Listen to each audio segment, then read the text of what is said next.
오늘 저는 여러분과 함께 성도에게 나타나야 할 믿음의 표적 첫 번째 시간을 갖고자 합니다.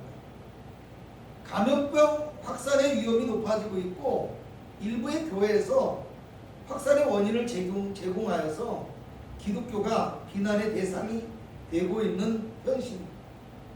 때문에 오늘의 교회는 지금의 사회적 위기와 어려움을 극복하는 데 있어서 누구보다도 앞장서면서 모범이 되어지고 성숙한 성도의 모습을 보여주어야 할 사회적 책임이 있음을 알아야 합니다. 또한 반대로 일부의 일탈 행위나 방역을 핑계로 교회를 공격하고 신앙을 위협하는 집단적인 공격에 흔들리지 않아 어느 곳에 있든지 주님을 향한 믿음을 지키며 온전한 마음으로 하나님을 예배하는 신앙의 절개와 고백이 그 어느 때보다 중요한 상황이기도 합니다. 오늘 성경 15절을 보면요, 주님은 제자들에게 너희는 온 천하에 다니며 만민에게 복음을 전파하라 말씀하죠. 그 당시의 시대에는 어느 때보다 세상 권력에 의해서 복음에 대한 핍박이 심각했던 시기입니다. 그럼에도 불구하고 예수님께서는 너희가 나가서 모든 사람에게 복음을 전해야 할 사명이 있다, 이것을 강조하고 계시다는 말입니다. 오늘 우리도 마찬가지예요. 비록 여러 환경에 의해서 우리가 자유롭게 예배하는 것마저도 힘들고 활발한 모임이 어렵게 되었지만요, 그럼에도 불구하고 주님의 복음에 증인이 되어지고 복음을 고백하고 전파해야 하는 그런 삶을 살아가야 될 소명이 우리에게 있다는 것, 우리는 결코 잊어버려서는 안 된다는 것을 아시기 바랍니다.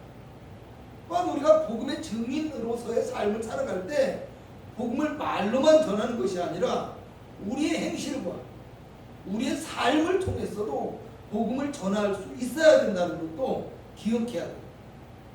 여러분, 특히 사회적 거리두기를 실시하고 있고요, 적극적인 전도 활동이 어려운 지금의 상황에서는 먼저 우리 자신의 믿음을 점검하고요, 견고히 할 수 있는 어떤 믿음의 신앙적인 노력과 함께 또한 생활 속에서도 증인의 삶을 실천하고 살아가기 위해서 우리가 어떤 자세를 과연 가져야 될까, 우리가 어떤 태도를 보여야 될까, 우리가 어떤 삶을 살아야 될까, 이런 삶에 대한 고민을 더욱 깊이 해야 될 필요성이 있는 시점이기도 합니다.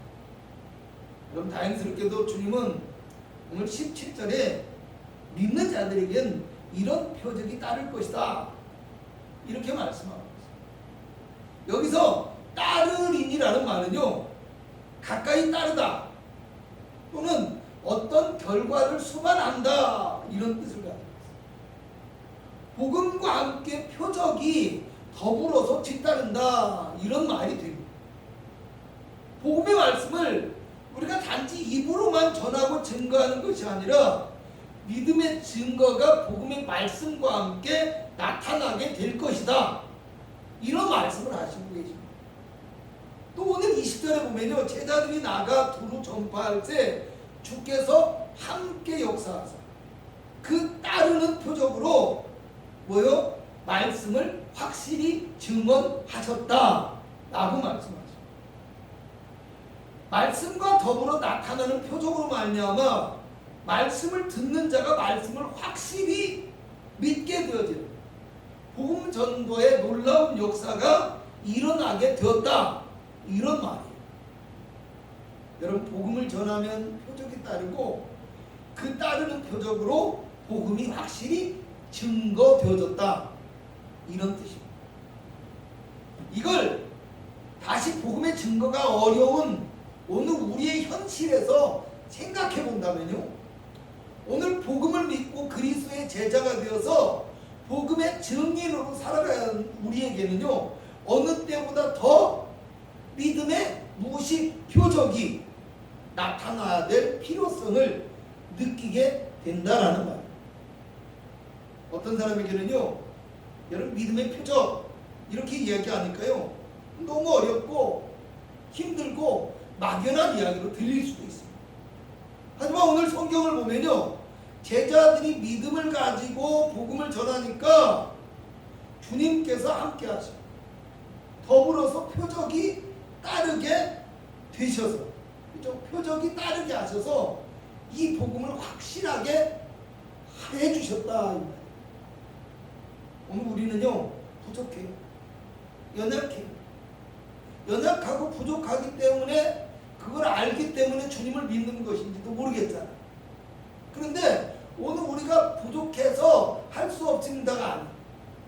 내가 비록 부족하지만 주님이 함께 하시기에 우리가 믿음과 용기를 가질 수 있어야 된다라는 얘기예요. 또 우리의 부족한 입술로 복음을 전하면요, 주님이 함께 하셔서 우리를 도우시고 역사하심을 우리가 믿어야 된다. 기억하시기 바랍니다. 여러분, 예수님 시대뿐만 아니라요, 초대교회와 같이 또 로마의 제국 시대, 독일의 어떤 히틀러와 나치 시대, 공산주의의 엄청난 핍박과 박해, 이런 수많은 박해와 어려움 속에서도요, 인류의 역사 속에서는요, 복음의 역사가 계속돼요. 넘쳐났다는 거 기억하시기 바랍니다. 우리 민족도 마찬가지예요. 복음이 처음 들어왔을 때는요, 그리고 지금까지도 수많은 핍박과 환란이 있었지만 흔들리지 않고 믿음을 지키면서 복음을 증거하고 복음 안에 살아가는 믿음의 사람들이 있었기 때문에요, 오늘날 수많은 곳에, 전국 방방곳곳에 이렇게 많은 교회가 세워졌고, 또 복음의 홍수 시대라고 불릴 만큼 놀라운 성장과 발전을 이루게 되어진 것입니다. 여러분, 오늘 우리가요, 잠시 어렵고 힘든 신앙의 위기를 겪고 있는 현실이지만 주님을 바라보시기 바랍니다. 주님을 바라봄으로 용기와 힘을 얻으시기를 주님의 이름으로 축원합니다. 무엇보다도 성도에게는요, 주님이 함께 하셔서 복음과 함께 따르는 표적과 능력이 있음을 믿고 확신하시기 바랍니다. 그렇게 함으로 우리가 복음을 담대히 증거할 수 있는 믿음과 용기와 결단, 이것이 있어야 된다는 믿으시기 바랍니다. 또한 주님이 주시는 표적은요, 우리가 믿음을 가지고 복음의 증인의 삶을 살아갈 때 나타난다는 걸 아시죠? 할렐루야. 표적이 먼저가 아니에요. 내가 믿음을 가지고 주님을 바라보고 내가 믿음을 가지고 복음을 전하며 나아가게 되어지면, 복음의 증인의 삶을 살아가게 되어지면 주님이 함께 하셔서 주님의 표적을 허락하십니다. 그렇기 때문에 우리는요, 어떻게 해야 돼요? 주님의 도우심과 은혜를 얻기 위해서 늘 주님과 동행하고 주님께 기도하고, 이런 삶을 쉬지 않아야 된다라는 것입니다. 마지막으로요, 우리에게 나타날 믿음의 표적은 뭐예요? 또 오늘 제목이요, 우리 성도에게 나타나야 할 믿음의 표적입니다. 두 번째 시간에는요, 이 표적에 대해서 좀 얘기할 것 같아요. 오늘 첫 번째 시간은요, 이렇게 말씀드리겠습니다. 우리에게 나타나야 될 믿음의 표적은 우리가 이 고난의 어려움 속에서 믿음을 지키고 하나님의 영광을 나타내며 믿음의 본을 보이는 모범적인 성도로서의 삶을 살아가는 것, 이것이 주님이 주시는 표적에 앞서서 우리에게 먼저 나타나야 할 표적이 아닐까. 할렐루야. 이해하시겠습니까? 그래. 우리가 복음의 삶을 살아가는 것 자체가, 우리가 복음의 사람답게 살아가는 것 자체가, 우리가 하나님의 영광을 나타내며 살아가는 삶 자체가 우리에게 나타날 표적이다. 예전에 살던 삶 그대로, 예전의 성격 그대로, 예전의 생활 습관 그대로 똑같이 살아간다면요, 우리에게서 주님의 증거가 나타나지 않을 수도 있어요. 내가 예수 그리스도 안에서 그리스도인다운 삶, 하나님의 영광을 나타내고 선을 행하는 복되고 아름답고 모험적인 삶을 살아가는 것이 먼저 나타나게 되어지면 그것 자체가 우리에게 표적이 된다. 그리고 그것을 통해서 그리스도의 모습, 그리스도의 영광이 이 땅 가운데 나타나게 되어질 것이다 라는 사실을 믿으시기 바랍니다. 그러므로 늘 주님의 말씀 안에서 기도하며 순종하고 온전한 믿음과 마음으로 예배하며 복음의 삶을 살아가시는 저와 여러분이 되시기를 주님의 이름으로 축원합니다.